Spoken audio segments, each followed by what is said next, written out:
Imagine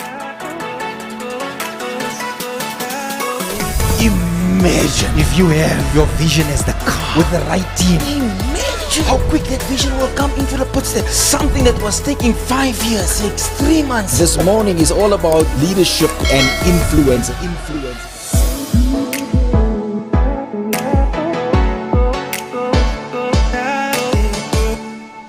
It's that time of the morning. Good morning, everybody. It is so good to be back with you here in the studio. This is your Tuesday show here with Carl Hendricks on the Inside Show. What a great honor and privilege. Well, we are here this morning. It is Tuesday morning, a week and a bit from our last election. Man, what an election. I tell you, we are in a difficult position, a hard zone in many areas, but also very positive in so many spheres of our South African political climate and atmosphere. I want you, please, if you don't mind, just to sign on, just subscribe to this channel. You'll every time know when we're on. We've got wonderful subjects that we run week by week here. And this morning, we're talking a little about the elections aftermath and what happened during the elections. Last week, in a bit ago, we were standing all in a queue. I was in the Midvaal area, and my little tent was up there. And in my queue, from A to Z, I guess in my queue there were about roughly 70 to 80 people in my queue. But I must just admit, I could count people of color. I tell you, the white people came up to vote. That is a given. I live in a specific area where there's a whole lot of mixed groups living, but the white people were out there to vote. They were serious about this voting this time around. Well, in the studio here this morning, I think I've got a brilliant mind again around politics, and not just politics in his own gifting in business and so many more, but I think he is doing exceptionally well as an analyst of this, to my views, one of the best. Sometimes I watch the analysts on television and I feel like, no, I think Attie will do better than what they are doing. It is my honor here this morning to welcome the one and only Attie. Good morning, sir. Good morning, Doc. Yeah. Thank you for that warm sentiments. Yeah. I feel good. And the pressure is on now. Yeah. You know what's the nice thing? We were not in the voting and in the sense of campaigning. Yeah. We were not there. We did all the interviews, and we had so many different political parties coming through the studio here, right from the Herman Mashabas to Mpho, the DA, to Muzi Chabalala of the EFF, and we had Pastor Ashley Sauls here of the PA, and Bishop Adams of the ACDP, and independents, and then two separate rounds of independence. Wasn't that lovely? That was so beautiful, and I gained more respect for the independents during that time. I must just admit, it was so good. It was so refreshing. Yes, you know, this morning I had a discussion with our producer here, and there's almost a change of guard. And what I mean by a change of guard, worldwide, not just in the political arena, worldwide. The guys that used to be the singers out there in music, in the music industry, a youngster just come up the other day, hit his thing on YouTube, and he'll do more hits than what a popular, established, strong, billionaire singer will do. So it seems as if the world is changing. There's a change of guard. People do things differently today. I don't know if it's because of the multimedia platforms and so on. Let's get into the program immediately, because I guess that's why the people are tuning in this morning and around the aftermath of this election. So I just wanted to know from you, if you look at the elephant in the room. I don't know if it's still an elephant in the room, but the shocking amount of people, the turnout, and for those who stayed away from the polls, yesterday, we prepared the questions, and then last week it was still a white elephant, and yesterday the president claimed that the people who did not vote was his people. And they're going to fix things to bring his people back. So everybody, out of 26 million people, 12 rocked up. The rest was ANC. They didn't vote. The president reckoned that's his people. And then on the other hand, the DA, which is also the second strongest party, reckon that was a vote of no confidence within the ANC. So I am not sure what to make of this. What's your take around the turnout? Look, Doc, important place to start. We have about 38 million eligible voters, people of 18 years and older in the country. And of that 38.8 million, only 26 million registered. So we already have 12 million eligible voters who never registered to vote. And so when we do the analysis of the voter turnout, we must not necessarily look at the 12 million out of the 26 million. We must look at the 12 million out of 38 million. Mm-hmm.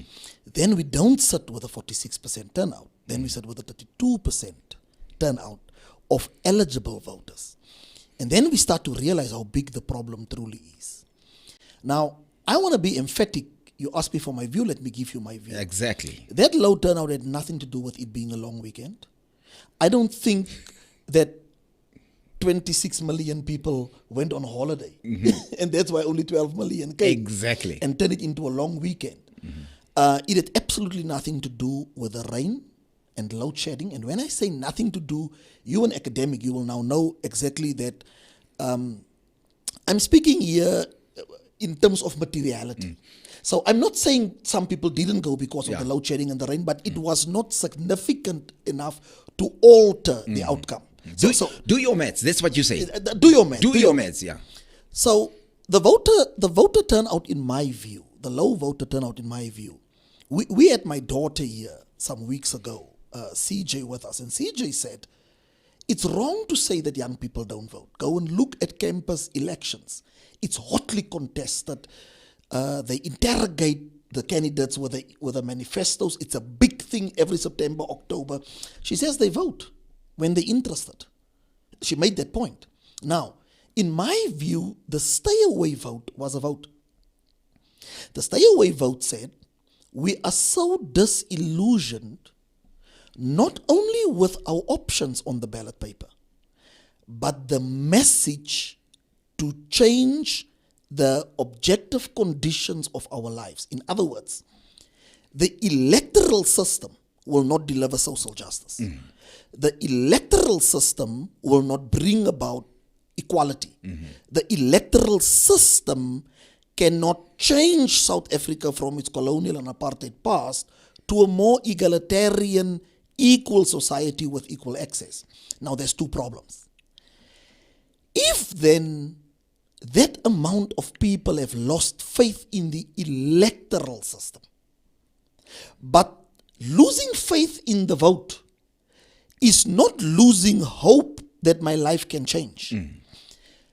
I only don't believe that voting can change it anymore. Then what can change it? Now here's where the two problems come in. This is a young democracy. It's not even 30 years old. In young democracies, where we have not yet stabilized the army, some general can read the situation and say, out of 40 million people, only 12 million came to vote. So 28 million people have rejected the electoral system for change. So they still have the hope, but not the ballot box. So they may not have a problem with a mutiny or a coup. Now, someone can say, Attie, that's far-fetched. That's far-fetched. That's far-fetched. How did you get there? Go to any country where there were forceful regime changes through the military and ask them how far they thought they were from it. Yeah, people are prepared to do anything. It's fertile ground. Yeah. You know what? Up to now, I was really hoping that 20 years down the line, we will vote for different reasons. So what I mean by that is simply this. What is the top three things that people vote for today? Let's be honest. You cannot buy a expensive car anymore. You must buy a 4x4. That's right. Why? That's the conditions of the road. Right. Yeah. So that's politics now. Yeah. People still live in sheds. That's the politics of today. Yeah. At your house now, you must go onto a reverse osmosis system for your water. You can't trust municipal water. There's the municipal water. Then you need to build around your house a 4 square, almost 6 meter high wall. Yes. Just to stay safe with you and your family. So that's the voting aspect. So my question to you this morning, people decided not to vote because they don't see any change. They feel like we need something drastically to take place. And that's exactly where you That's why I'm going. Now, I'm fascinated at how you put that, because that is the very reason why in this country the middle class is broke. Mm-hmm. In any other country, only the poor is broke. Here, the middle class, you can talk to a principal who's in the upper middle classes on payday, someone with a 70,000 rand a month salary. He will tell you, if he's honest, he's broke on the 30th or on the 31st. Why? Because in any properly governed country, the middle class doesn't need medical aid. They can trust public health care. I was in the Netherlands, invited to come and speak at an international HR conference. Our host was a professor at a university in Utrecht. He came to the conference by bus. The middle class, a dean of a faculty, trusts public transport. He could get into their version of Ria Vaya. He can use it. Here, the middle class cannot trust a taxi. The middle class cannot trust a metro rail. So the middle class must have a car, must have a medical aid. The middle class must now start to plan to leave the ESCOM grid, right, to get your house off it. The middle class must have reverse osmosis for water purification and drink bottled water. So if then 28 million adults above 18 have rejected electoral politics, and this should be all our concern. It's either you start to create the seed for the army to plan a mutiny, or you can produce in the next 5 to 8 years such a populist that comes from nowhere onto the political scene, make promises that can never be attained, but come with the right message. Yeah. He gives the right message. Yes. Right? And in that message he says, if you don't have water, no one will have water. Yeah. My question to you quickly is this. Out of the 12 million people, tell me from an analytical perspective, who rocked up at the voting polls? Let me define. In class and in race. So what I mean by class is like, is it those below the middle class line? Was it the middle class? Was it the super rich? In percentage or in race? Who rocked up at the poll? The urban middle class, white people, Indian people, and the rural poor. They came to vote. The rural poor cannot afford to abandon electoral politics, because in whatever hope they have for a changed life, they look towards the political system. Because on average, they don't have the education, the skill set, the access to capital for entrepreneurship, etc., etc., etc. They cannot procure a farm or start a business and so. So they truly look to politics for the basics. The middle class doesn't need politics for the basics. A middle class can fund a child to go to private university, private school, start a business, have access to finance and so on. But white people came to vote. If you look, and we'll get to that later perhaps, if you look at the Freedom Front Plus and their electoral success, it's clear that white people came to vote. Remember, white people vote for two parties only. They vote DA and they vote Freedom Front. The white people who vote ANC is negligible. It would have been interesting if Mr. Mashaba and Mr. Maimani could have sorted out their pact to go in together, because we are told by people who analyze these patterns that both of them have appeal amongst white voters. But to answer you directly, white people came to vote, Indian people came to vote, but the middle class, urban and rural, stayed away from the ballot box, and the poor in the urban area stayed away from the ballot box. So technically, in the beginning, when you just open up, you made a strong statement to say it is a vote. It is a vote. Now explain. It is a vote. If 12 million people don't go register, out of the 38 million people never registered to be a voter. It tells you long before that person rejected the voting day, that person rejected the process. Yes. Here's one of the big problems with South Africa, and many academics and people with their head in the sand who want us to wish away racism, wish away inequality, wish away poverty have a problem when I say this. If democracy, or let me put it you differently, every time you read about people saying we have a world-class constitution, bring me one South African who's ever said that. Why is our constitution not praised by us? And it's only praised by our former colonial powers and our former apartheid slave masters. Yes. You will not find a single black person on an average day. I'm not talking about an academic or a captured a person who's singing for his supper. Just an average person who will get up and say, wow, what a constitution. Right? What a miracle happened on 27 April 1994. Why don't we call it a miracle? The sons of slaves don't call 27 April a miracle. Everyone else calls it a miracle because they were shocked that we were prepared to enter freedom without a transfer of wealth. 12 million people tell you your process has got no chance to level the playing field. Electoral politics won't do it because electoral politics have not changed land ownership patterns. It has not changed the complexion of people who dominate the boards on the JSE companies. It has not changed who has the access to capital.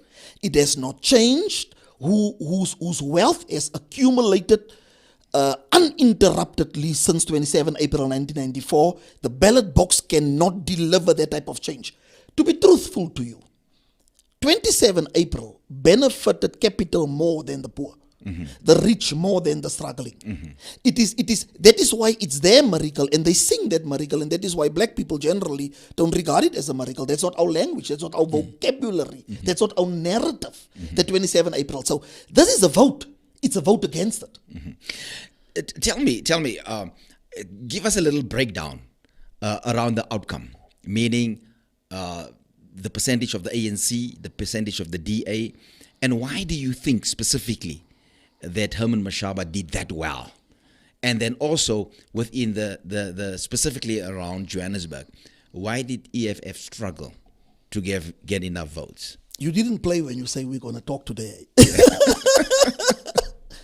Look, people will remember this election for a few reasons, but the biggest reason is, and it is major. It's a seismic shift because it's the first time that the ANC went under 50%. Literally. Because 65% was in the bag every single time. You, under Mbeki, it was 70%. In 2009, it delivered 70% of the vote. They could change the constitution. 67% is needed to change the constitution without any help from any party. So for the very first time, the ANC went below 50. They dropped from about 54% to 45%, which is 9 percentage points, and which translates to 600 seats. They lost 600 seats nationally. The DA went from 26 to 21%, losing 380 seats nationally, which is it's significant. Now, can I explain that percentage? How the contradiction in that percentage? 45%, but the second lowest is on 21%. So the ANC is still twice as big as its immediate opposition, right? So that 45% doesn't mean anyone must sit down now and write the obituary of the ANC. The ANC is far from being a spent force, but the ANC has got two problems with the 45%. One, and I've seen not any of the analysts that have picked it up over the week, the ANC is the only party that goes into elections with alliance partners. It has COSATU with more than 2 million members. It has the SACP that doesn't contest elections under its own banner. It's an alliance partner. And it has the civic movement, SANCO, South African National Civics Organization. And then it has a fourth relationship, which is not a formal alliance partner, which is Controlesa, which is the traditional leadership fraternal. Now, 45% with 3 formal alliance partners and 1 informal alliance collaboration should tell you something about the 45. So the ANC actually is a 30% party. If you take away what COSATU brought for them and the SACP brought for them and SANCO brought for them. Because the others didn't have that advantage. No other party has an alliance partner. Exactly. So technically speaking, if you divorce the ANC from its alliance, it should be a 32 or 35% party. Now, nothing about the ANC's demise is news to the ANC. As far back as the Stellenbosch conference in 2002, Thabo Mbeki, when he opened that conference and he delivered his political report, because the president does the political report and the secretary does the organizational report. In his political report, he did a shocking analysis that the ANC has been infiltrated by careerists, people who just want to jump onto the gravy train. They don't understand politics. They're not schooled in liberation theology. They don't understand ideology. They can't articulate ANC policy. The ANC said so. Just 2 months before the elections, former President Kgalema Motlanthe produced a report that was commissioned by Luthuli House to say, look into the manifold problems we have as an organization. He came with a blastering report. That's an ANC man who put the report on the table for the ANC. He said, he went further than Mbeki. He says, we now have gangsters who are taking over branch elections and regional elections and provincial elections. He used the word, his language. He says, there's now gangsters who took it over. Secondly, he says, money has replaced politics in the ANC. You can now buy a branch, you can buy a vote, you can buy a representative. You no longer have to have the power of persuasion, put a superior argument on the table and convince your interlocutor. That's no longer the politics of the ANC. Kgalema Motlanthe said that. And he said we are in big trouble because we did not select the correct councillors. Now, if we look at, let's just say, I know I asked a hefty question in the beginning with the DA and so on, but it seems like you're just dealing now at this point in time with the ANC and the 45%. Okay. So that's okay. I'm okay with that. I just wanted to know, was there a shocker in this whole election for the ANC? Was there any province, anything that shocked them to their core? They could not believe what happened. There were at least 3 big shocks. Yeah. No one in their wildest dream, you will not find a single analyst, including those of us with a very alive interest in politics, who thought eThekwini would fall. Durban is as strong as the ANC gets. Now, what is profound about eThekwini Metro municipality in Durban is not only is it a stronghold municipality, eThekwini is the ANC's biggest region. Now, if the biggest region no longer controls their dual municipality, then the cracks can no longer be plastered. I must just admit, I thought the card that they played with the previous president, Jacob Zuma, would have been a good card to play. But clearly, the voters was clear. No. It didn't move them at all. Look, I think the management of the Jacob Zuma matter is one of the contributing factors, but I don't think it's the only one for negatively for eThekwini. But they thought, because there was they thought they could manage it. Exactly. Yeah. And he could help with the votes. Yes. Yeah. Now, I think that was the first one. Okay. The second shock from this elections is that the DA also went down. Yes. Because you would have thought if the ANC goes down, the DA will come up. But both the two biggest parties are in consistent electoral decline, right? Since 2009, since 2009 provincial and national elections. So the decline is consistent. So both of them has to go somewhere for 5 days. Switch off the cameras, put away the cell phones, take the gloves off, and we will make input this morning into that analysis. But I think that, just to answer your question directly about the shockers, eThekwini, the second thing was that the DA was also in consistent decline, and then the third shocker was the performance of the new entrants. Yeah, the performance of the new entrants, like Action SA, like the Patriotic Alliance, like the Cape Coloured Congress, and a lot of other fringe players around the country that we can talk about. And they didn't play as independents, they played as political parties. They formed political parties and they contested. Yes. And that's to get a PR vote as well. Yes, sir. That was really clever. Yes. Nice move there. Just back, Did you expect it? I didn't expect the IFP to do that well, because they were sliding like year after year, but they seem stronger this year than the other times. The IFP did two things right. The first is they got rid of Chief Mangosuthu Buthelezi. A 94-year-old. Don't be so hard on the old man. They didn't got rid of him. Dr. Hendricks. At 94. Yeah. You know, on a very serious note, the ACDP, the UDM and COPE, in their own analysis about their electoral performance, have to take note about what the IFP did. I'll tell you why it was difficult to remove Mangosuthu Buthelezi.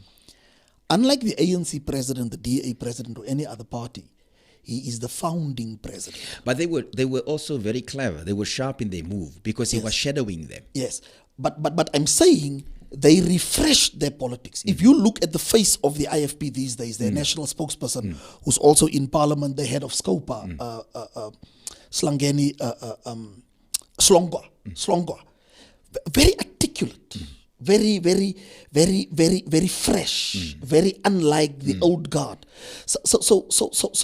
So they did not mince their strategy to say it's time for a fresh breath. That is the first thing that they did. And they stick to their guns. And the second thing that they did, remember the IFP is largely a rural KZN based party with some activity in Gauteng. But that is where the IFP organizes. So the IFP has now defined themselves. They know who they are and who they want to be, and they have identified their base, and they only play that base as politics. The IFP doesn't want a white vote and a colored vote. They've got no business about what's happening in the Northwest or in Limpopo or in the Western Cape. They don't want to be a national force. They have defined themselves. And they I must just admit, out of all the parties, besides the DA now, they were very clear that there's no alliance with the ANC. Yeah, very, and obviously Action SA. Action SA has been emphatic up front. I was a bit confused last night. I was watching one or two other programs, and Herman Mashaba were on one of the stations.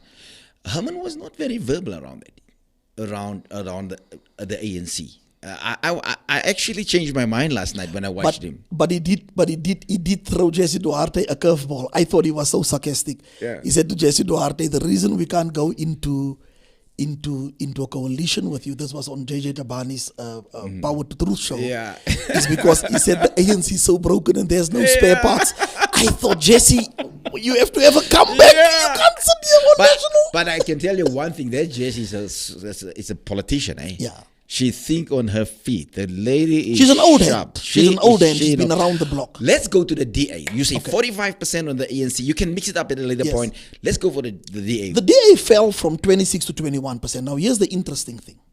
Very interesting. In the 2014 provincial and national elections, the DA had 22.2% of the vote.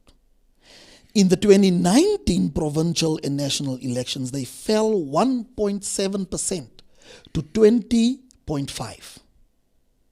And it cost Mmusi Maimane his job. So Helen Zille came and said, we got you for your complexity, your complexion, your melanin, right? That's why we got you. That's why we jumped you past Wilma James, who was next in line to take over from Helen Zille. But Mmusi, like with Lindiwe Masibuko, was Helen's project, because if she can create you and jump you, then she can control you. She can break you. And she can break you and call you an experiment afterwards. Yeah. So what she then did is she assembled a panel consisting of former leader Tony Leon, DA strategist Ryan, and then one of the funders, mind you, the owner of Capitec. First ever thing, it missed the South African narrative that a businessman was asked to come and sit on a panel to assess the fitness to hold office of Mmusi Maimane. So Helen Zille flexed the muscle and sent the DA a message. You're going to have to contend with me for many, many years more because I run the funders. I am the link to your money. Okay, that is why they don't have a choice. through all the shenanigans and so on. So it cost Musi his job. Now the question is, if 1.7% fall cost Musi his job, will a 5% fall cost Steenhuisen his job? And the answer is no. Why would that be no? No, it's not going to cost him his job. Why would that be no? Because the DA is in an identity crisis. The DA is now the Freedom Front's competition for a white party. The DA leader is white, Steenhuisen. Parliamentary leader Natasha Mazzoni, the chief whip, is white. Mayoral candidate for Cape Town, Gordon Hill Lewis, is white. Chairperson of the Federal Executive Committee, Helen Zill, is white. So at all levers, Premier of the Western Cape, Ellen Windy, is white. So at all levers of the face of the party, the 5 most important faces of the party are unapologetically white. Oh my God. No. Right. Let's hold there for a minute. Now, my question in the beginning, and I was very deliberate when I asked you who came out to vote. Now, if you look at Cape Town specifically, Cape Town is placing DA right there on top with what percentage? No, very serious. They got 53%. Yeah, now I'm getting somewhere. Yeah. I'm getting somewhere, and I want you just to look at this. So if you look at Cape Town, that's lily white on top. It's the colored vote that does it. That does that. Now, why? You're taking me now into dangerous terrain, but we can't turn back now. Yeah, why? Because they clearly love white people up there. So the colored vote that sits in Cape Town love white people up there because they're not voting them out. I have a different take. What's that? I've always had a different take. I blame the ANC in the Western Cape for the DA's electoral performance. If you look at who constitute the rank and file of the DA, it's the former colored people who belong to the UDF. So these are people who were schooled in proper politics. Most of them came through the hands of Dr. Ellen Busak and people like that, who Cheryl Karualas them spoke into their lives. They are rooted and conscious properly of political education. Then came the ANC under at least 2 regional and provincial executive committees. And they re-racialized the Western Cape. Now, the ANC calls the management of our tribal and ethnic issues, they call it the national question. When the ANC talks to itself and they say the national question, they discuss race. Now, come and show you something very shocking. At the Bloemfontein Mangaung conference in 2012, the ANC was 100 years old, exactly 100 years old. In the top 6, the very first time a colored was elected, Jesse Duarte, was elected to Deputy Secretary General. It took the ANC 100 years to vote a colored into the office bearers. Think about that, Dr. Hendricks. It took the ANC 100 years to elect the first colored into the top 6 and only into the most junior position. Yeah, and you know what was rather interesting, just on that one point, with my friends in the political arenas, they had to leave as a colored, the ANC circles, because there's a ceiling for them. Hence I'm using Jesse Duarte. If it takes you 100 years to get the first colored into the national office bearers, how long will it take you to get the next colored to a secretary general, to a treasurer general, to a national chairperson, to a deputy president, or to a president? Perhaps another 100 years. Yeah. Now, in Cape Town, they sense this because Cape Town is already on a knife point politically. And the DA played that card very well to open themselves up as a home for all the people who were hurt, pushed out onto the periphery and frustrated and isolated by a tribalistic provincial executive committee. Do you think that will change with the colored vote? I'm very deliberate with that question because if you consider the colored group in South Africa is the second biggest minority. No, the first. It's the biggest minority. It's the biggest minority. Yeah, that's actually what I want to say. It's the biggest minority group. But it seems like, look, the whites are less, but of course the economic power and what goes with it, with the apartheid and the thinking around it. But the muscle that sits with the colored vote is huge. They can literally form and change any form of coalition at any point in time because they're so big. Now, this is what my mirror ball is saying. When I look to the future, the ANC was not the right party in Cape Town to reverse that sentiment of hurt and of isolation and of being a second-class citizen under democracy. So the DA welcomed all those people. But the emergence of Good, the Patriotic Alliance, and the Cape Coloured Congress have a realistic chance. That 3 Cs was a surprise, eh? That was an absolute surprise. Yeah. Now, between the three of them, there is now a real chance in 2009 that the colored vote can be housed by a party other than an ethnically led party like the DA.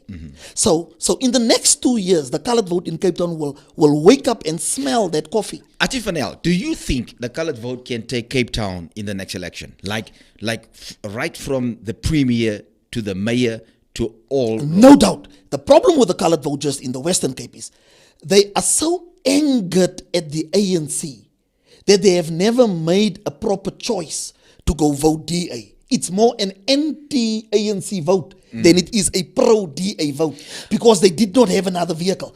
With the emergence of credible vehicles, remember the DA is going the route of the Freedom Front because it wants its white voters back. Yeah. So it is becoming a right party, a party to the center right of the political spectrum. It is more and more being perceived as a party that is after the preservation of ill-gotten apartheid gains. They want the land ownership patterns to remain intact. They want no one to touch the cricket team and the rugby team, and they want no one to touch wealth patterns. They want no one to alter the directorships and shareholdings on the JSE, and more people can see right through it. My question, just on that, because we're on the DA now, remember. So we're done with ANC, but you can mix it up as we go. I just want to know, at which point will the black vote and the colored vote and the Indian vote see through the DA? It seems like, is it because there's no other option that they decided to stay with the DA, which is blatantly racist, who does things so cleverly around the land, and they want to keep certain legislation and stuff in place for their convenience? Why do you think there's ignorance around that? I think there's two reasons. Very briefly. One, tongue-in-cheek, we have to admit, the DA, where they governs better. Yeah, I'm not sure if I hear you. Yes. It governs better within the perimeters of where white people live. But if you go, let's take Cape Town. Okay. Go to Elsie's Refuge, Yes. go to Belleville or Belham, most probably a little better there.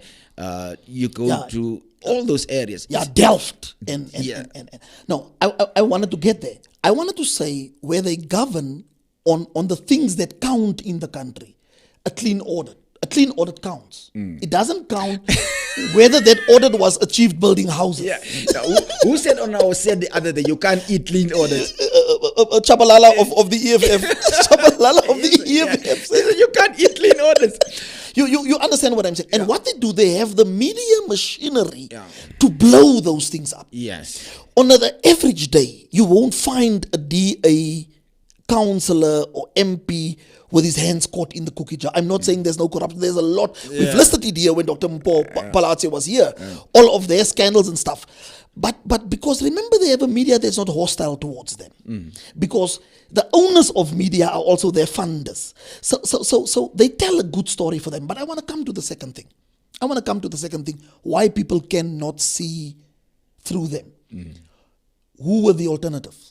Yeah, and I guess who were the alternative? They stuck. Yes, and there's another thing. There's a follow up on that. Let's say in Cape Town, and it's the colored vote that really plays the DA there, but you don't see it trickling down. That's right. That's a given. Yeah, that's right. I mean, right from the airport, if you get into Cape Town, there's no colors nowhere on that airport. Yes. You can go wherever. You're lucky. You will see them digging ditches next to the road and stuff. You'll see them there.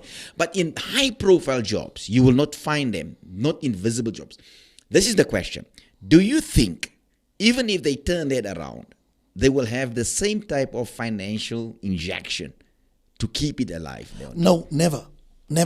And based on that, where will be the new homeland for the white people? Because that's a homeland now. It's where all go to. If you want to get out of South Africa, it's almost as if Cape Town is not in South Africa. Yeah, Cape Town is your last stop before you immigrate. Before Australia. Before Canada, Australia, and New Zealand, you go to Cape Town because... Listen, we've got a few questions there. I'm enjoying the show here so much here with Attie Fanel. Man, you've got such a brilliant mind. I've got the producer in the studio here, Leandra. She's just going to ask a few questions to our host here this morning. Not our host, but our guest here. You are so often here, I call you a host already. Yeah, the co-host. A co-host, yeah. Okay, so we've got a question. Well, not questions, mostly comments. I'm just going to go through a few. Keegan is saying, economical loss of 27 April 1994 will forever be the greatest loss for non-white South Africa. And then there's someone watching from Namibia. Shout out to Martin. And then we've got Keletso Kwenyane. I hope I pronounced your surname correctly. That's saying that the reason I can't vote DA, they identify as white. And there's a shade of privilege for whites that they don't seem to be inclusive. Anybody who's not white that votes for them, it's like we're doing them a favor. It's just an experiment. Then she continues to say that the ANC has neglected the colored vote because they think it's the black voter who has suffered the most. And they still continue to think so, except that our experiences are the same. Then she goes on to say the government better for white areas where it's DA run, not the experience of the poor and marginalized. And this is another thing that we can maybe discuss, is that they control the media narrative better than any of the other parties. And the last thing that is said here is that, is it correct to say that Western Cape colored does not seem to relate with the all-inclusive black of South Africa? I'm glad I'm not the guest in the studio here. You can pick up on any one of those. Thank you so much for all the remarks. Please keep on, let it roll in. It is so good to engage with you. We really, really appreciate all your comments and all your questions and remarks. Attie Fanel, tell me about anything on what Leandra asked. We must not be shy as colored people ourselves to take the bull by the horn and also ask to what extent is the electoral pattern of the Western Cape reflective of the coloured's buy-in to his second-class citizenship under the National Party? Because we must be frank that under apartheid, the black person did get a more raw deal than the coloured person. The fact that coloured people rejected it never really counted for us. I mean, Kaiser Matanzima, all the Bantustans, Buthelezi. I like that perspective. You go. Buthelezi, Mangope in Bophuthatswana, Stella Stau in the Transkei, Matanzima in the Saskai. They ignored that. They ignored it and they accepted PV Bota's offer for self-governance. Exactly. We rejected the tricameral parliament. We marched. I mean, when the struggle was killed off in Gauteng and in the Eastern Cape, the struggle was revived on the University of Western Cape and on the Cape Flats under the UDF, which was mostly colored-led. A union like Pop Crew was colored planted in Mitchell's Plain. And so the impetus for the struggle, it was infused with a new energy in the middle 80s. The state of emergency that PV Botha proclaimed was as a direct result of colored resistance. But there are pockets of colored people who love their Italian and Portuguese ancestry. And they will conceal the Xhosa and Zulu and Tswana ancestry. They reject it. And we must say it. Yes. No, we must say it. Part of the family. As colored people. And that's the reason why, before God, I tell you, there's a reason why they're more comfortable with the DA. Hence, I'm coming to that point now. And not comfortable in their own skin. Hence, I'm coming to that point now. And Helen Zille and the DA knows this. That's why they can give them a white premier candidate, a white mayoral candidate, and they will vote them with the 53% and say go and govern us and don't even mind us. Don't worry about giving us business. You can do business with the normal JSE listed companies, the big boys. They will have a field time in the Western Cape. We will study. You don't have to change the land patterns. You are exceptional farmers. as if we were not the first farmers on this motherland. So I'm saying we will be dishonest here this morning if we don't think out loud about the remnant of apartheid classism as finding expression in the colored vote that so eagerly supports the DA. I'm having Attie on the set here, and he's enjoying and having fun here with me here. What were the three big lessons that we can learn from this elections? And what will history taught us from this election specifically? The first big thing, Dr. Hendricks, for me, the people who shook the electoral outcomes are not politicians. Herman Mashaba is an accidental politician. Business guy. Gayton McKenzie is an accidental politician. Business guy. Dr. Reuben Richards of Cedarburg First is an accidental politician. Yes. He's a farmer, an academic, an author.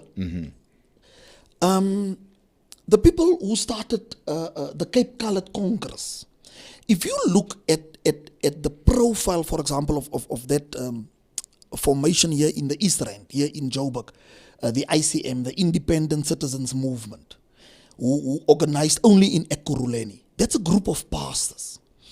And so, to me, the big thing of 2021 is not only did the voter give a vote of no confidence to the politician, the non-politician said, you are doing your job so badly that I think I can do it. And they came to the party and they disrupted the party, so to speak. And so you have an emergence of people who are dominating the headlines with no electoral background. Mpho Palatse of the DA is a medical doctor. She is an accidental politician. And so you can go party by party. Even within the ANC, you have people who said, guys, you're messing up so much. As career politicians, I'm going to fold up my pastoral cloak. I'm going to put away my businessman briefcase. I'm going to close my NGO. I'm coming into politics because we have to save this country now. So this emergence is exciting to watch and to analyze.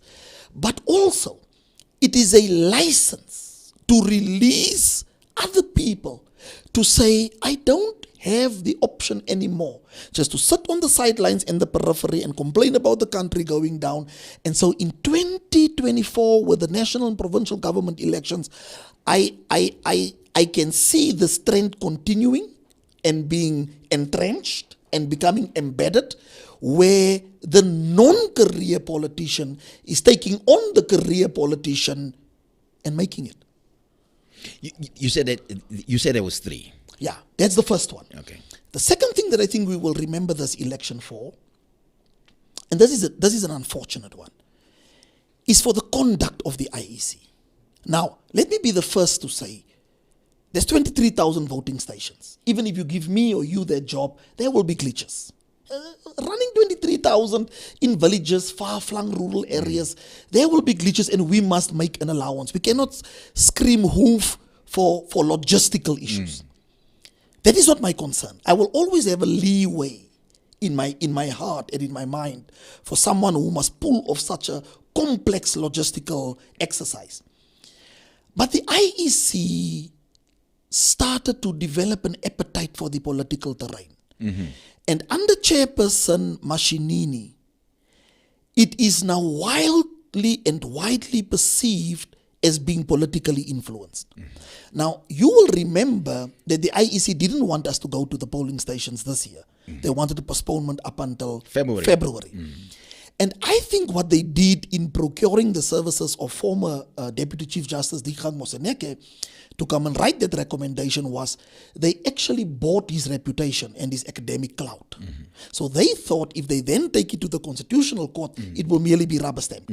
The Constitutional Court then shocked them and said, no, guys, postponing an election is a big thing. You only postpone an election if there's a war, if there's a natural disaster that hit half of the country, then you postpone it. Because if you can postpone it today for COVID, you can postpone it tomorrow for something different. For flu. for flu.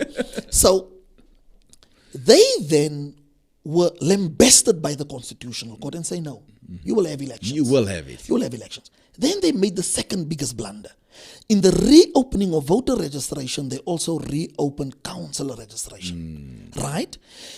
So what the IEC must realize, Dr. Hendricks, you will remember a time when in the transition period between 1989 and 1993, the bloodbaths in Tokoza, Tembisa, and especially in the KZN province, the IFP don't want to hear it, but it was the party driving and being funded by the National Party government, indeed, to drive that slaughter and bloodshed in the townships.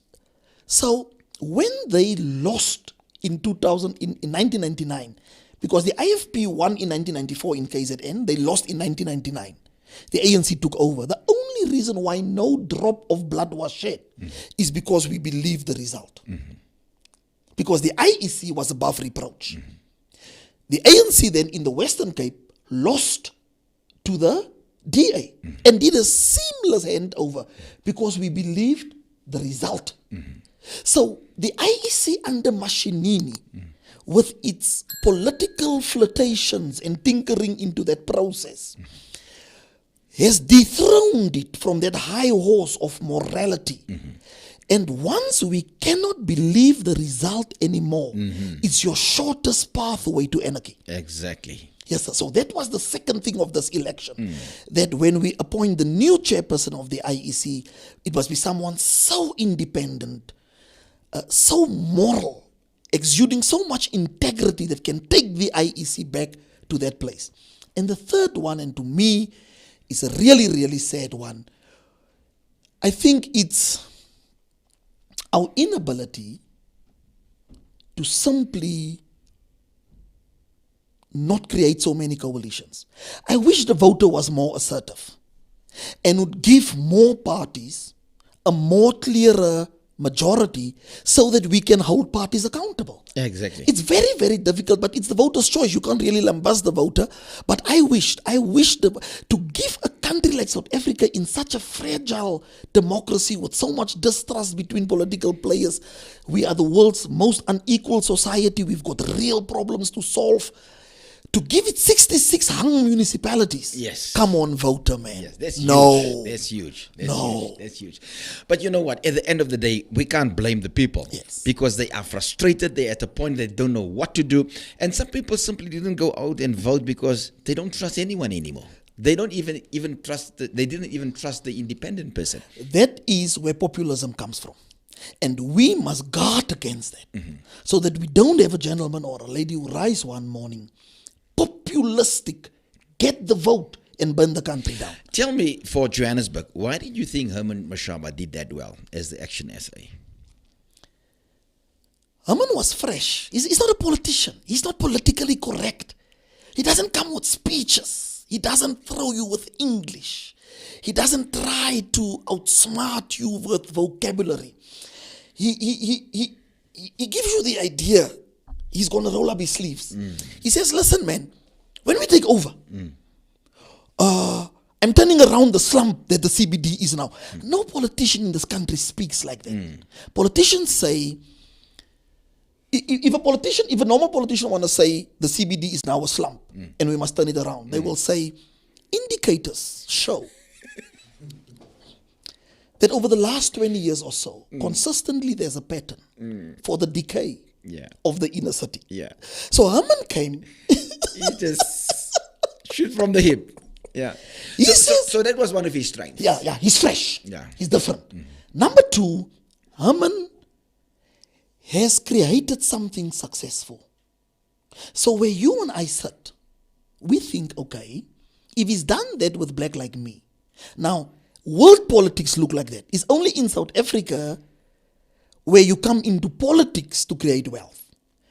Everywhere else in the world, you go and if you're an academic, you reach the highest echelons. If you're a lawyer, you reach the highest echelons. Yeah. But Attie, and then you come to public service. But Attie, based on that philosophy, if you may, or narrative, tell me, the president is a billionaire. He's still messing the country up. Yeah, but the president is not a classic entrepreneur. Okay. Remember that the president didn't resigned at the ANC as Secretary General in the Mafikeng Conference in 1997, walked over to Absa Bank, showed them a business plan that he needed 10 million and started a business from scratch. The president is a beneficiary of the type of BEE that the ANC has perpetuated. It was handouts. It was You understand what I'm saying? Yes. So he still did well at it because many people messed up the BEs. But he's not Herman in the apartheid years from the boot of his car started the thing. But there's a third reason why I think Herman is delivering the type of results that he has delivered. Herman was not afraid to put the issues on the table that affect the people. When you read many of the other parties' manifestos, it's like, guys, we don't stay in the same country. What are you talking about? Herman, when he speaks, you get the sense, I'm from the country that this man lives in. The same with Gayton. The same with those guys of the Cape Coloured Congress. The same with the people of ICM. Let's go to PA for a while. Yes, Gayton, everybody wanted to pin him on his pass. But no other politician's pass was relevant but Gayton, because you know how it is in politics. They find the weakest link within you and they will just go for it. The idea is to bring you down in order for you not to do well. We know that. But if you look at Gayton for Johannesburg, what was your take on his in-rolls? The first time I'm going to have a one-on-one with Gayton, I'm going to teach to him in the Bible that at the Jabbok River in Genesis 31, God changed Jacob's name to Israel. And even in church circles today, we still refer to him as Jacob. So he mustn't worry too much. People are gonna stick with your old name. That man's name is Israel. They call you Jacob. Yes. So Gayton brought a bag full of guts to the table. And again, he could do it because he's not a career politician. If he didn't make it, he has a business to go back to. In fact, people like Mpho Palatse, Gayton McKenzie, Herman Mashaba, take a salary dip to be in politics. It uses their time, it messes their time up. They can make much more money if they're not here taking these unfair criticisms and people who can't release them from their past. Gayton came and he said, I don't want to have a colored party. I want to have a colorful party. But I want to put the colored agenda on the table because the Afrikaner agenda is on the table. The DA, this is what Gayton says, the DA, the FF, and the ANC keeps the Afrikaner agenda on the table. They're doing well. They're doing well under everybody. He says the Indian agenda is on the table. It's on the table. He says the black agenda is on the table. It's on the table. He says, so I'm bringing the colored agenda on the table. Now that required a spine and a backbone and a bag full of guts. Can I tell you, I want you just to share a little more on that. You know, we can go on forever within politics. If you look at Gayton, fairly, a lot of people criticize him for his past. But they don't weigh him up like apples for apples. Yes. And what I mean by that is this. Show me any other colored person who at least did what Gayton did. Or could have done. Within the colored community, including Ellen Bussell. With no funding. With no funding. No major corporation stepped up and say, here's a 50 million, here's a 30 million, here's a 20 million. Now that. Yes. Then other people debate that, because I sit in a lot of debates. Besides this, the bride debates. It's private debates. The bride debates. The bride debates. Sunday Yeah. debates. But I'm there. But then I'll say, guys, be fair. Go do your homework. When the English, after the British, handed the country over to the Afrikaner, for that matter, they placed unschooled people in the post office.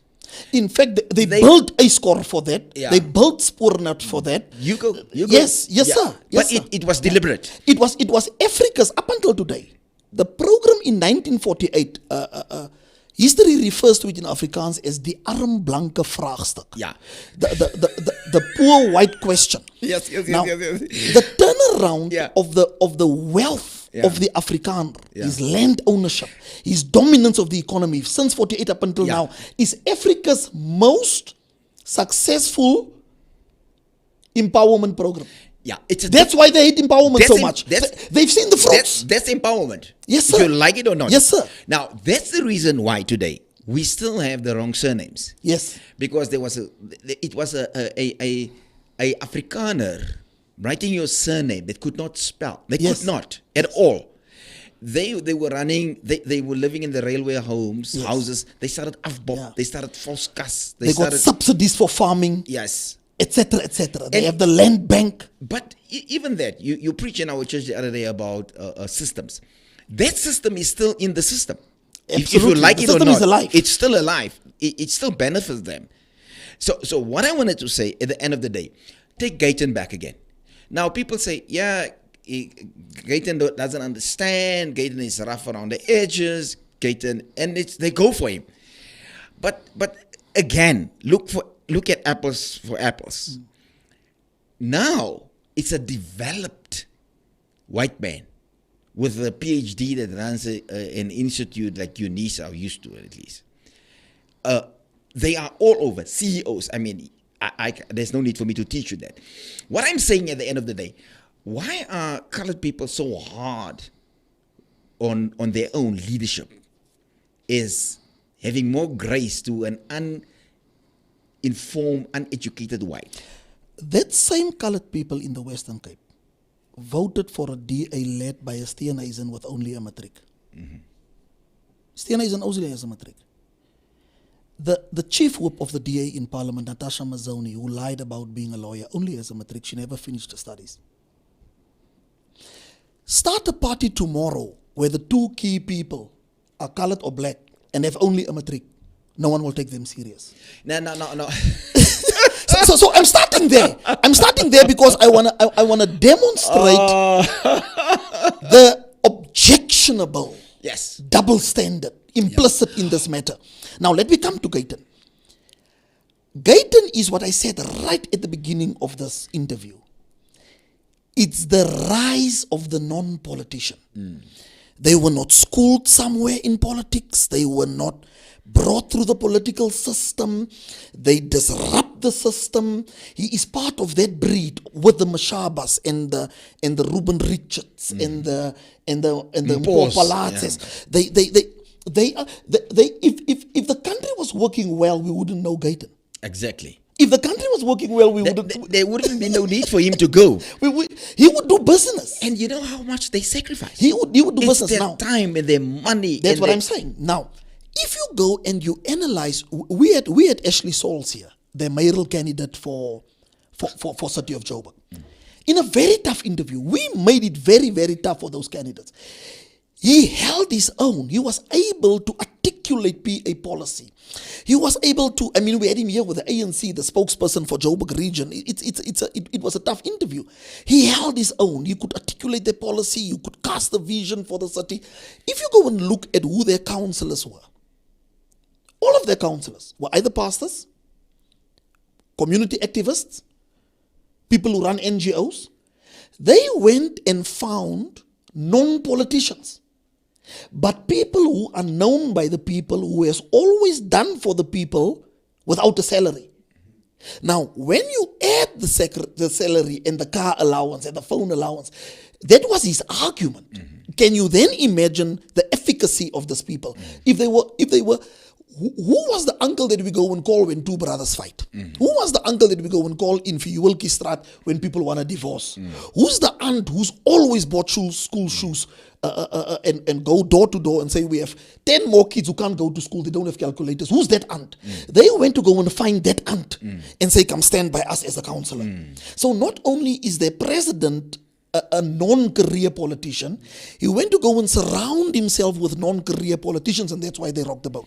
Yeah, somewhere, somehow, I know I'm hammering a lot on the colored vote for now, but at some point we should turn the corner, and it's the same within church circles. When somebody starts out with us as pastors, you help them even through high school. And you help them through university. The basics. Food and roll on. Yeah. And mindset and thinking and how to speak. Yeah. And then you can, as a pastor, a black pastor, colored pastor or Indian pastor, you can be an achiever in many ways. The colored person don't necessarily think you deserve that or deserves that.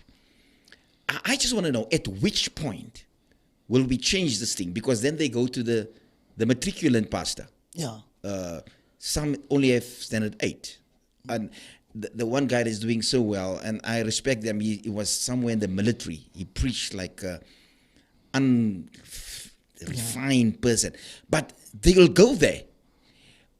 The change, what will change the biggest minority group to think for themselves, to be in their own skin, and to think that it's possible to turn the politics around in South Africa because they've got a voice. How many colored people are in South Africa? Can you imagine if all of them go to the polls? Yeah. What about will 4.5 million people. What will change? Look, let's take the writer. The only reason Andre the writer has a job this morning is because he's white. If a black person was at the helm of Eskom when we have load shedding in the summer, load shedding used to be a winter phenomenon, and Eskom used to explain it at the end of the demand of winter. Now, under the writer, 2 years into the chair, and you know, I'm a, and I don't want the viewers to comment on this. I'm a Manchester United supporter. Keep your comments to yourself, please. It's hard enough as it is. But even at Manchester United, we have to agree now it's time for change. But at Eskom, the writer is so firmly ensconced in his position. There's no calls for his replacement. I'm coming with a turn to your answer. I want to show you the power of skin color. If that was a black CEO, Eskom's debt alone is 480 billion. How are we going to service that debt with a company that can't make money? How are we going to attract new investment into it with a company that is so erratic in its performance and inept at a leadership level? Now take that grace that the writer is receiving. Then you have answered all your questions now. It comes down to the psychological damage that colonialism and apartheid did to us. If you come into Crystal, I have looked into the eyes of all the politicians who came here. This is a church, dear viewer, from which we are driving the show. This is a church studio. Anyone who knows anything about life knows the studio is right on par with any private studio in this country. The shock every politician has on their faces when they enter here, because they know they come into a church, until they come in here. When they drive through the gate and they see the facility, they can ask themselves, what type of leadership has been here for the last 30 years to have built this? Without someone who inherited, without someone who said, here's a 10 million check, without someone who said, I know how to get you into the media and how to profile you and how to do it. You get what I'm saying. But your question is, why is that type of achievement that our people should celebrate and be proud of? If we can just have the videos there, look at all the books that you've authored. You have to work doubly as hard, and this is my answer. The damage that was done to us has taken skin color and given a white person the assumption of competence, and given a black person the assumption of incompetence. As good as Siya Kolisi is, every Saturday when the Boks play, he starts afresh, proving himself that he's worthy of being captain. As good as he is. As bad as the writer is, he's got no burden to prove that he has to be there. We assume he has to be there. Attie, I can sit here and just discuss, but I'm gonna give you the final one, and then we're out of the studio. What are the missed opportunities from this election? Meaning, in other words, on a personal level, what are your regrets? I regret two things mostly. One, I regret that the environment wasn't a manifesto issue. The environment globally and also in South Africa, next to inequality, is a very big threat to the poor. Because when we have a change in global temperature, and we have global warming and climate change, it affects the poor and the vulnerable disproportionately. It drives up food prices, And it has a myriad of other social and environmental problems. And it's as if South Africa is fast asleep concerning the environment. The environment is a big issue. It's the second biggest issue, in my view, in the world today, second to inequality, which is the world's biggest issue. I didn't see it. I didn't see it coming through. That's a missed opportunity. It's a missed opportunity. We still think the environment is a luxury that we can discuss over high tea. The environment is a bread and butter issue now. Many of our mining companies are dumping their waste into rivers where the poor drink from, where the animals feed from, etc., etc., etc. We can have one dedicated show to talk about the environment and its impact on the poor. That is the first missed opportunity. The second missed opportunity is the issue that you just touched now.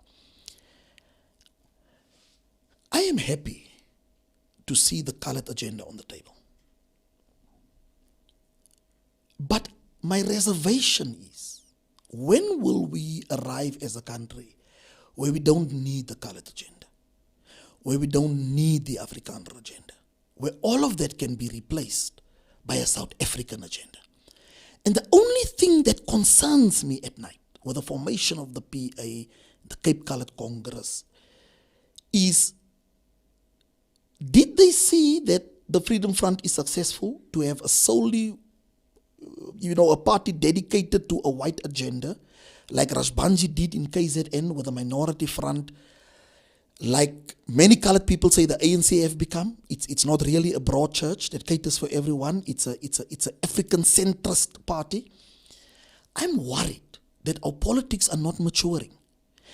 And I'm praying and hoping that in 2024, we will have on the national circuit politicians who say, this is what you've done wrong towards black people, this is what you've done wrong towards colored people. It's important, and we mustn't pussyfoot around it, but this is the South African agenda. Mm-hmm. It's actually from a national chair. You can only change it from a national From chair. a national chair. Yeah. Hence I say, I have a deep-seated longing for post-race politicians. But then, change the politics. Yes. In South Africa. The politics are completely incorrect. Our politics is not about how much you pay on taxes. It's not about Foreign affairs. And the right policy position papers, yes. What's our politics? Our politics is It's potholes. It's water. Roads. It's roads. Water. It's security. Yeah. That's because now a middle class person ought to be able to trust the police, Yeah. but now you need a security company. I think we'll change politics in South Africa if you fix that. Because what's the reason for placing a person like Gate into a position if there's no unfairness within? Hence I say, the politics made his emergence necessary. Yeah. If it was proper politics, if it was South African politics, Yes, then there was no need for grouping. Then the Freedom Front would have not been the country's sixth biggest party. Exactly. I mean, that's a travesty. Exactly. It's a complete travesty. In closing, tell me, Johannesburg, who do you think will firstly lead Johannesburg in coalition? So you have a DA that doesn't have the same amount of seats than the ANC. But if they scratch big and long enough, they can overpower the ANC. The ANC, on the other hand, doesn't have enough to lead all by themselves. They need to get less, but they need coalition. Who do you think will lead Johannesburg? When I look into my crystal ball, I see the ANC emerging with the EFF in a coalition that's broader than just Joburg, because the ANC is truly bleeding for eThekwini. The EFF has the numbers to give it eThekwini. Ekurhuleni it can let go, but Tshwane is the capital and Joburg is the biggest city in the continent. So those three has got symbolic value for the ANC to be in control of. And I'm now not dealing with the merit of is there a correct coalition. I'm answering simply the question about how I see it play out. I think in the next 24 hours, we will get an announcement that the ANC and the EFF has entered into coalition concerning Tshwane, Joburg, Ekurhuleni, and eThekwini. And then that will be a power sharing. In other words, I see the ANC ending up with 3 out of the 4 and giving the EFF 1 to run. Do you think based on the mere fact that the ANC claim that their voters didn't vote. Let's say that's a just claim.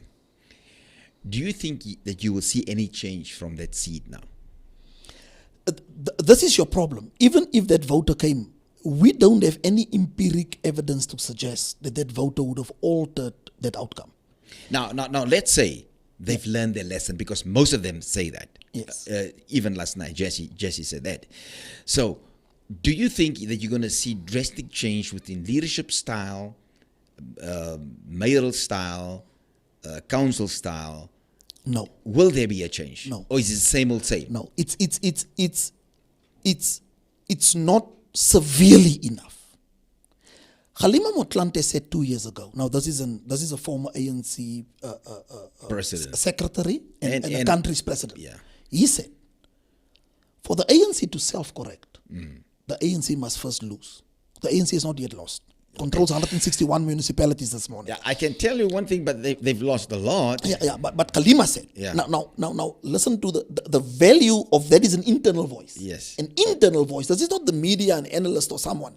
An internal voice says, our system is so arrogant and our ears have grown so deaf that unless you make us lose. Can you remember what Desmond Tutu said? Yes. What did he say?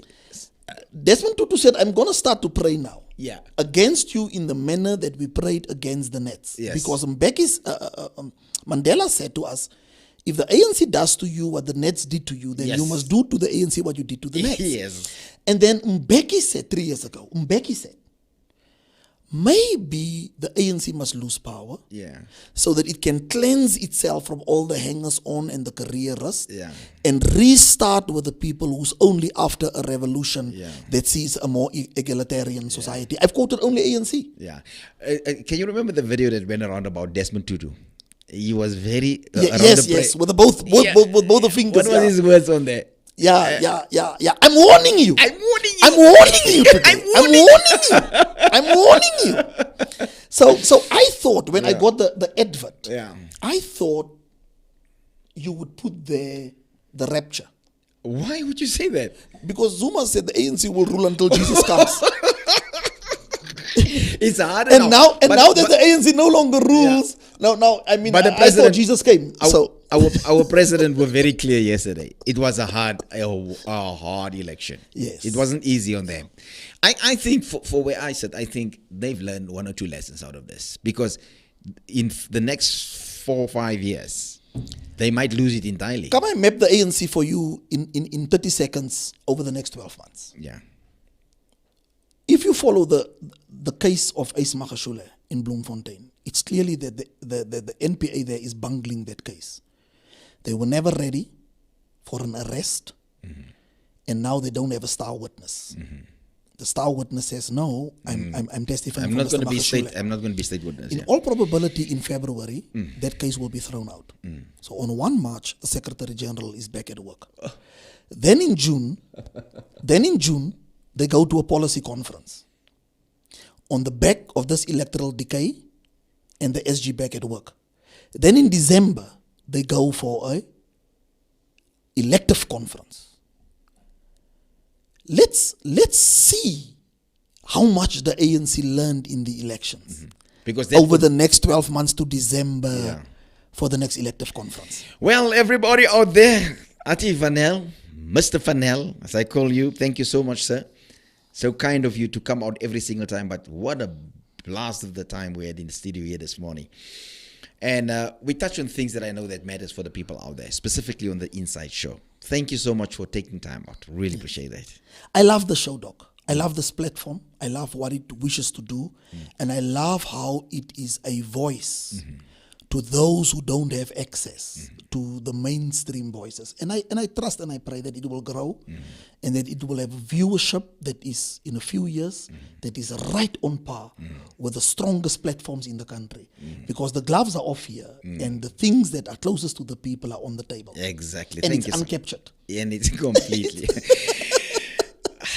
Everybody out there, what a wonderful show here this morning again, and thank you so much for taking time out to watch the show. I want you please to subscribe. It will help us, as Mr. Fanel was saying, to take our viewership up, and then hit that bell every single time that when we're on, you will know that we are on. On Monday, Tuesday, Wednesday, we're on right up to Friday. We've got different shows, but Tuesday is my show.